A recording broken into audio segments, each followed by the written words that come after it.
Hello दोस्तों, आपका इस आई एस सर्वोदय में स्वागत है। आज आपका अगर बात करें हम तो 1 अगस्त 2023 है।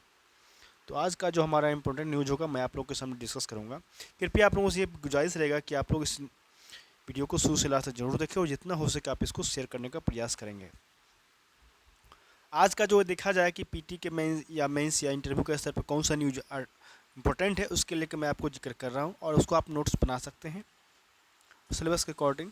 जैसे कि देखा जाएगा आगामी जो एग्ज़ाम होने वाले हैं उसके लिए भी ये बहुत ही अच्छा आर्टिकलिज्म है।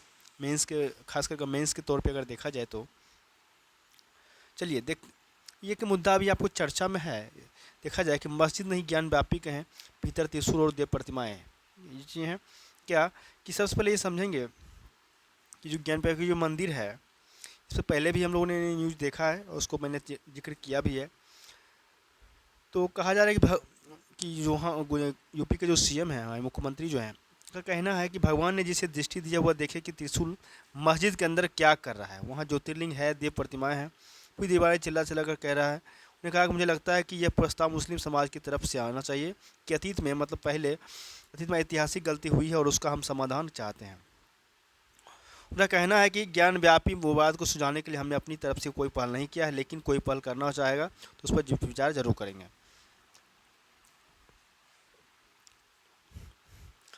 आगे देखा जाए ऐतिहासिक साक्ष्यों को भी देखने की व्यवस्था जरूरी है कि समाचार एजेंसी के अनुसार कहा जा रहा है कि ज्ञानव्यापी में हमने त्रिशूल तो नहीं देखे। वहाँ सुरक्षा बल है, ताला चाबी उनके पास रहती है, फिर वहाँ त्रिशूल कैसे बने हैं, ये सब चीज़ें हैं।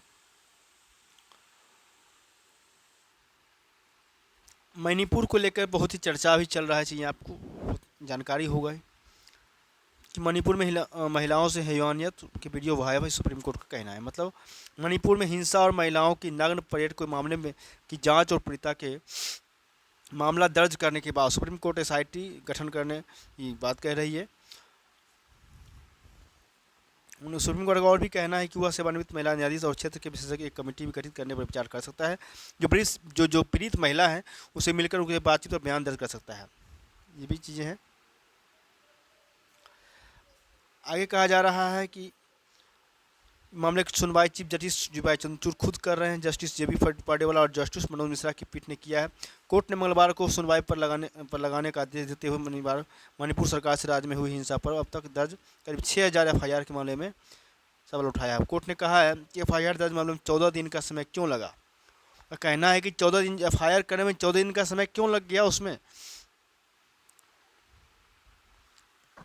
तो इसको आप देखेंगे चीज़ें।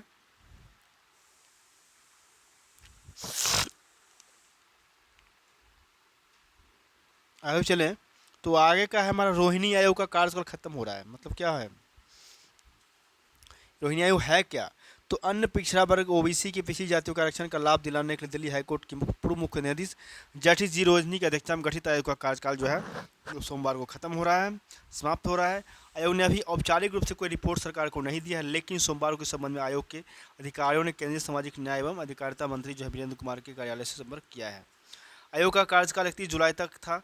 मंत्रालय से जुड़े अधिकारियों के मुताबिक आयोग ने अपना कार्यकाल पहले ही पूरा कर लिया, लेकिन वह रिपोर्ट बाद में भी दे सकता है।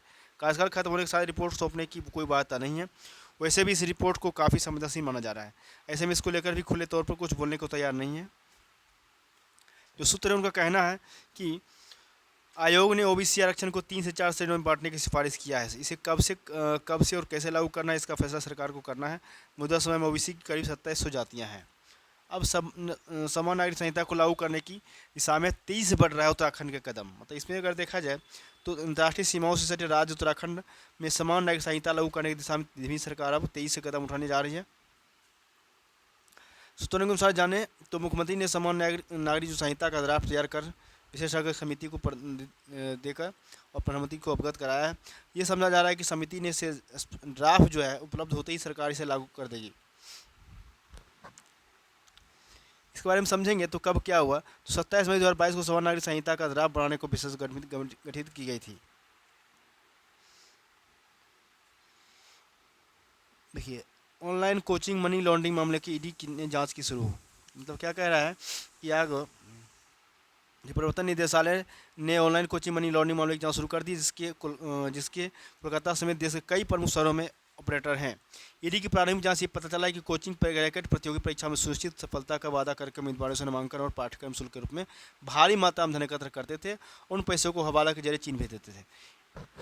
ईडी का कहना है कि 80 करोड़ रुपये से कम रकम चरणबद्ध तरीके से चीन भेजी गई थी। कोलकाता में रैकेट के एक ऑपरेटर से पूछा गया कि आरोपित ने स्वीकार कर लिया कि मास्टरमाइंड चीन में है। मास्टरमाइंड जो है वो कहाँ है, तो चीन में है।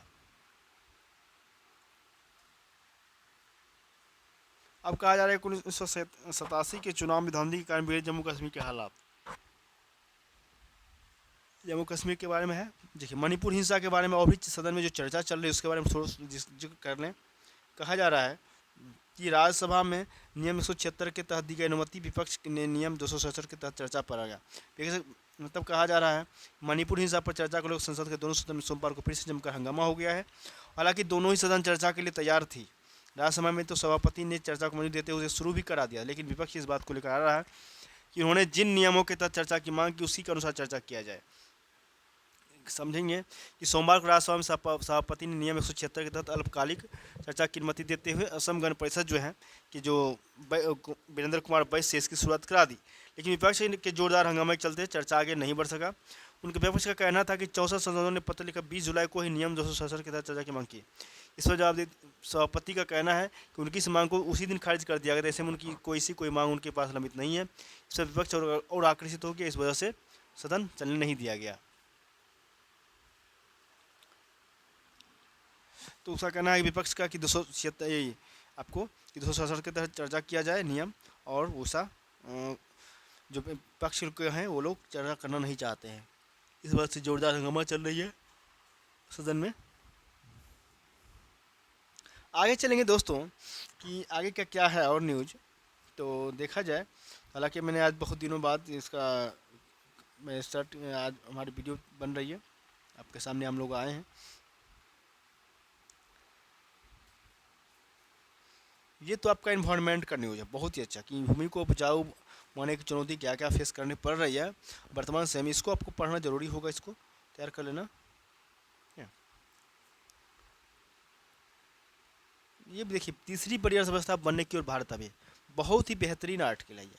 अगर देखा जाए तो इसको नोट कर लेना चाहिए, इसमें बहुत सारी चीज़ें निकल के आएगा। क्या है निकल के बता रहे हैं कि गत दिनों प्रधानमंत्री ने कहा है कि उनका तीसरे कार्यकाल भारत की दुनिया की तीसरी अर्थव्यवस्था बन जाएगा। मतलब प्रधानमंत्री का तीसरा कार्यकाल जो आने वाला है तो भारत जो है उसमें जो है तो तीसरा अर्थव्यवस्था वाला देश बन जाएगा। पिछले वर्ष कई संस्थाएं अंतर्राष्ट्रीय मुद्रा कोष IMF और भारतीय SBI आदि भी अनुमान व्यक्त कर रही है कि भारत की GDP सकल घरेलू उत्पाद की रफ्तार से यही रही तो 2027 तक जर्मनी और जापान को पीछे छोड़कर विश्व की तीसरी बड़ी अर्थव्यवस्था बन जाएगा। अभी भारत जो है अगर देखा जाए वर्तमान में अमेरिका, चीन, जापान और जर्मनी के बाद 5वीं सबसे बड़ी अर्थव्यवस्था है। लक्ष्य कठिन पर असंभव नहीं है। यानी कि मतलब यह है कि किसी भी राष्ट्र की अर्थव्यवस्था का आकार उसकी GDP से मापा जाता है, तो जो उसकी भौगोलिक सीमाओं के भीतर उत्पादित सभी वस्तुओं और सेवाओं का बाजार मूल्य होता है। IMF के अनुसार वर्तमान में अमेरिकी अर्थव्यवस्था का आकार $26 ट्रिलियन है, जो वर्ष 2027 में बढ़कर $31 ट्रिलियन हो सकता है।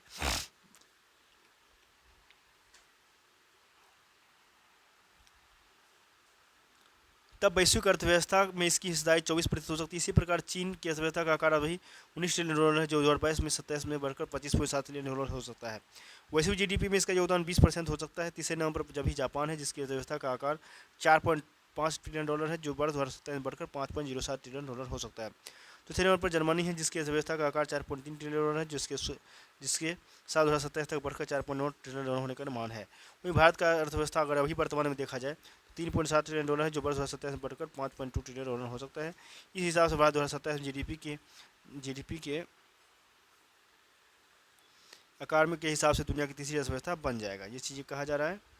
आगे है देखिए कि भारत GDP की बढ़ने की गति, मतलब भारत आखिर कैसे जापान और जर्मनी को अगले कुछ वर्षों में पीछे छोड़ देगा, तो इसके समझने के लिए GDP वृद्धि दर से अब तक आंकड़ों को समझने की जरूरत है। IMF के अनुसार अगर देखा जाए साल 2004 से लेकर 2014 के बीच भारत की GDP में 183% की बढ़ोतरी हुई है। वहीं 2014 से 2023 के बीच GDP में 83% बढ़ा है। इसी दौरान चीन की अर्थव्यवस्था में 84% की वृद्धि हुई है। अमेरिका की GDP में 54% की वृद्धि हुई। अमेरिका, चीन और भारत को छोड़ दिया जाए तो दुनिया के शीर्ष 10 अर्थव्यवस्था वाले देशों में से 7 देशों की अर्थव्यवस्था इस अवधि में स्थिर ही रहा, फिर उनमें गिरावट आई है। इसको लोग देख लेंगे। इसके बाद जर्मनी और जापान को कैसे पीछे छोड़ेगा, तो साल 2014 से लेकर 2023 के बीच भारत का विकास रफ्तार धीमी रही। ऐसे में सवाल उठता है कि भारत जर्मनी और जापान को कैसे 2027 में पीछे छोड़ेगा। भारत के विकास की रफ्तार का दूसरा पहलू ये भी है कि रैंक 10 से रैंक 5 तक जाना अपेक्षाकृत आसान था, क्योंकि उसे 5वें से 10वें रैंक वाले देशों के जीडीपी की $1 ट्रिलियन के अंदर सिमट रही थी। और भारतीय जीडीपी मौजूदा 6 से 7% की दर से आगे बढ़ती रहती है, तो भी वो वर्ष 2027 में जर्मनी और जापान को पीछे छोड़कर दुनिया की तीसरी अर्थव्यवस्था बन जाएगी। क्योंकि इन देशों के लिए 6-7% बढ़ोतरी लगभग असंभव है, क्योंकि जर्मनी और जापान का विकास दर क्रमशः 2.5 और 1.5% ही रही है। वर्ष 2027 में भारत की जीडीपी 23 की तुलना में लगभग 38% ज़्यादा होगा, जबकि जापान और जर्मनी जीडीपी उनके 2023 के स्तर पर 23 की तुलना में लगभग 38% ज़्यादा होगा। 23 के स्तर से सिर्फ 15% ज़्यादा बढ़ेगा। देखिए यहाँ पे एक और पॉइंट आ रहा है, तीसरी अर्थव्यवस्था से आगे यात्रा कठिन है। मतलब साल 2027 में भी तीसरी अर्थव्यवस्था और पहले दो अर्थव्यवस्थाओं के बीच का अंतर काफ़ी बड़ा होगा। उस समय अमेरिकी अर्थव्यवस्था $31 ट्रिलियन, तो चीन की अर्थव्यवस्था $25 ट्रिलियन होगी, जबकि भारतीय अर्थव्यवस्था केवल $5 ट्रिलियन का होगा। इस तरह 2027 में भारत की जीडीपी तरह चीन की जीडीपी को 5वां हिस्सा और अमेरिका का 6वां हिस्सा होगी। आगे बात करें, प्रति व्यक्ति आय बढ़ाने की चुनौती है। यहाँ पे कहा जा रहा है कि आम लोगों प्रदेश की अर्थव्यवस्था के प्रभाव की प्रति व्यक्ति आय से मापा जाता है। किसी देश की कुल आबादी से जीडीपी को भाग देने पर जो रकम मिलती है वह उससे देश की प्रति व्यक्ति में आय होती है। भारत जीडीपी के मामले में आज दुनिया में 5वें नंबर पर है, लेकिन प्रति व्यक्ति का आय बार हम दुनिया में 128वें स्थान पर है। वैसे जीडीपी का आकार में वृद्धि होने से इसमें इजाफा होगा। अभी भारत की पर प्रति व्यक्ति आय $2450 है, जबकि चीन की प्रति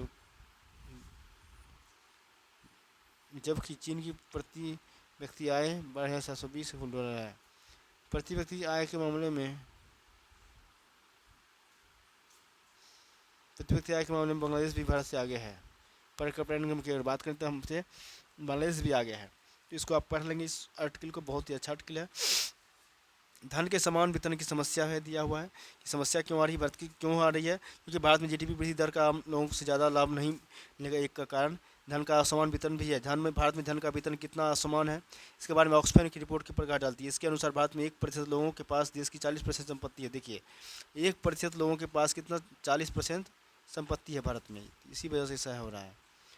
देश में कई सारे प्रतियों के पास 70 करोड़ लोगों से ज़्यादा संपत्ति है। वहीं 64% जीएसटी, 50% गरीब दे रहे हैं, जबकि अमीर केवल 10% छोटा जीएसटी दे रहे हैं। इस दृष्टि से भारत में धन की पुनर्वितरण को न्यायसंगत बनाने की जरूरत है।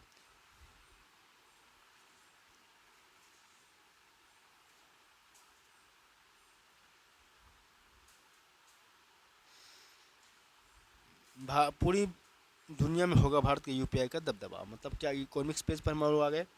कहना है कि भारत डॉलर पर अपनी निर्भरता को खत्म करने की तैयारी शुरू कर चुकी। G20 देशों के माध्यम से भारत दुनिया के 80% अर्थव्यवस्था को कमर्स डिजिटल भुगतान के लिए राजी कर लिया है।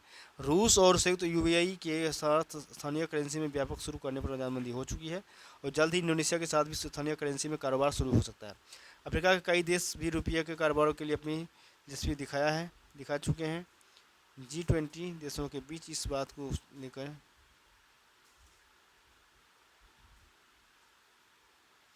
ठीक है। तो 2027 तक अंतर्राष्ट्रीय लेनदेन में सिर्फ 1 घंटे का समय लगेगा। तभी संभव है कि जब इन देशों की अपनी डिजिटल करेंसी हो और यूपीआई जैसा डिजिटल भुगतान प्रणाली हो। भारत इन दिनों काम में अन्य देशों का नेतृत्व करने वाली तैयारी में है। ठीक है। और भौगोलिक समय में अंतर होने से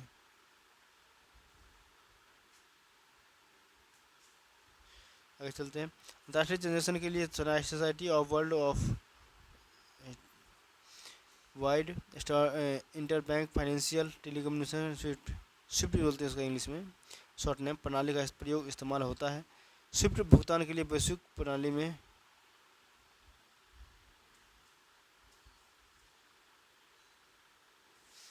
चलिए क्या हुआ असर किस बारे में। डॉलर पर निर्भरता कम होने से अमेरिका द्वारा ब्याज दर में बढ़ोतरी पर विदेशी निवेशकों के भारतीय बाजार से निकलने पर बाजार में गिरावट जैसी घटनाएं कम होगी। ट्रांजैक्शन लागत में भी कमी आएगी और दूसरे देशों के साथ कारोबार भी बढ़ेगा। अभी कई देश डॉलर के अभाव में चाहकर भी कारोबार नहीं कर पा रहे हैं, तो ये इंपॉर्टेंट है। अब है पहली तिमाही में राजकोषीय घाटा 25.3% रहा, मतलब कहा जा रहा है कि पहली तिमाही जो है केंद्र सरकार को राजकोषीय घाटा अप्रैल जून तिमाही में समूचे वित्त वर्ष के लिए निर्धारित लक्ष्य का 25.3% हो गया। लेखा मानदंड सीजीए के मुताबिक अगर देखा जाए तो जून के अंत में राजकोषीय घाटा वास्तविक संदर्भ में 4,51,370 करोड़ रुपये था। सरकारी राजस्व एवं व्यय के बीच के अंतर को राजकोषीय घाटा कहा जाता है। इसके पहले वित्त वर्ष 22-23 की पहली तिमाही राजकोषीय घाटा बजट, ठीक है, वित्त वर्ष 23-24 के बजट में राजकोषीय घाटे को सकल घरेलू उत्पाद 5.9% तक रखने का लक्ष्य रखा गया। पिछले वित्त वर्ष में यह जीडीपी का 6.4% रहा था। सीजीए का कहना है कि चालू वित्त वर्ष के पहले 3 महीनों में सरकार का शुद्ध कर राजस्व 4.33 करोड़ रुपये रहा, जो बजट 2023 में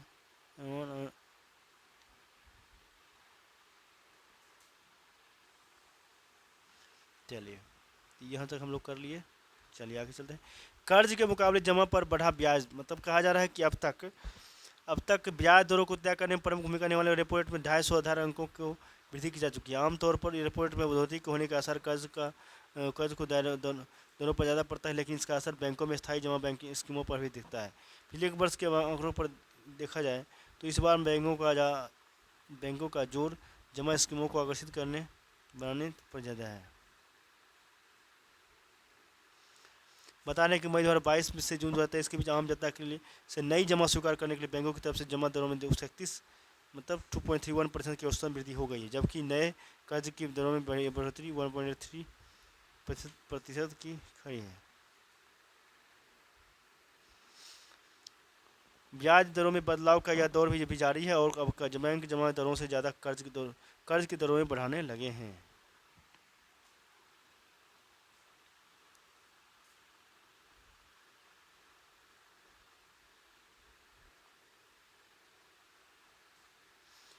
चलिए तो यहाँ तक हम लोग कर लिए। देखेंगे आगे क्या और भी कोई आर्टिकल अगर है तो ठीक है, जो इम्पोर्टेंट होगा आपके एग्जाम के पॉइंट ऑफ व्यू से देखिए। अगर देखा जाए तो आगे कोई इस तरह का आर्टिकल नहीं है जो आपको मैं डिस्कस कर सकूं। मैं इकोनॉमिक्स का डिस्कस किया है और आगे जो भी इंपॉर्टेंट था हमारे पीटी के लिए मैं डिस्कस किया है। कृपया वीडियो को शुरू से लास्ट तक जरूर देखें और इसको चैनल को शेयर और सब्सक्राइब करने का जरूर प्रयास करेंगे। हो सकता है चूँकि मैं कुछ दिनों से मैं सेशन नहीं ले रहा था, मैं कुछ निजी कामों से व्यस्त था, इसलिए मैं आपसे ये गुजारिश रहेगा कि आप इसको शेयर जितना हो सके शेयर कीजिए और जो भी प्रिपरेशन कर रहे हैं उनको प्रिपरेशन करने में फ़ायदा हो। और हमारे जो डिस्क्रिप्शन बॉक्स में आपको व्हाट्सएप ग्रुप का, टेलीग्राम ग्रुप का जो होगा तो उसको आप ज्वाइन जरूर करेंगे टेलीग्राम ग्रुप में। उसमें आपको डेली क्विज देखने को मिलेगा, ठीक है। तो इसके लेके मतलब फिर यही गुजारिश करें जिन्होंने अभी तक सब्सक्राइब नहीं किया कि चैनल को वो जरूर सब्सक्राइब जरूर करेंगे ताकि जो आने वाले वीडियो होंगे आपको आसानी से प्राप्त हो सके।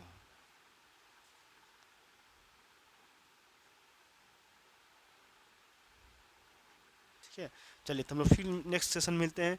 तो नेक्स्ट सेशन में फिर नए अच्छे टॉपिक्स को लेकर, तब तक के लिए बहुत बहुत धन्यवाद।